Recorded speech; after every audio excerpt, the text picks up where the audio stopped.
What would you do if the person you loved most revealed a truth that shattered your world in a single moment? James stood in front of the mirror, adjusting his tie for the third time. The tuxedo felt foreign, stiff against his skin, but he wanted to look perfect tonight. His wife, Claire, had been talking about her company's annual Gala for weeks. It was the event of the year, how her team had worked tirelessly to secure a major client, how she'd shine as the star of the evening.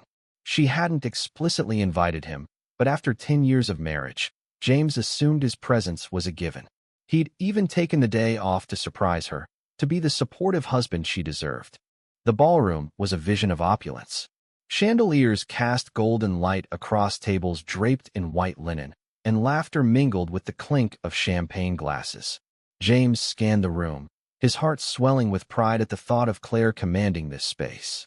She'd always been the ambitious one, the one who lit up any room. He spotted her near the center, her emerald gown catching the light, her laughter ringing out. She was surrounded by colleagues, her smile radiant. James took a step forward, ready to join her, to slip his arm around her waist and whisper how proud he was. Then he heard it. "You're not even invited."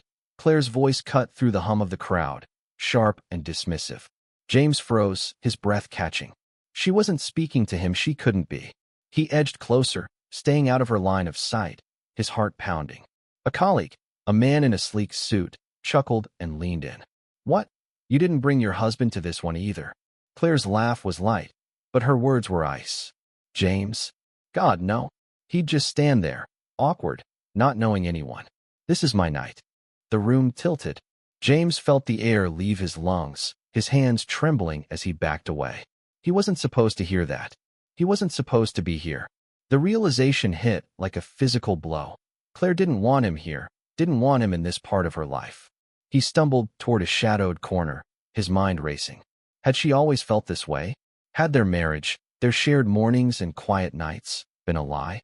He thought back to the early days, how they'd met at a coffee shop, Claire spilling her latte and James offering his napkin, their laughter sparking something real. They'd built a life together, or so he thought.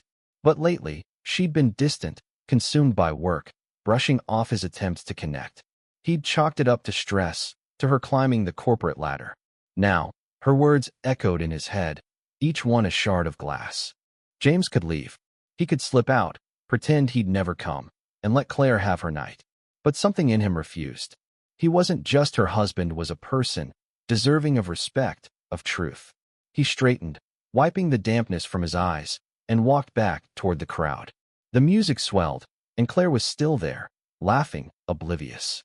"Claire," he said, his voice steady despite the storm inside.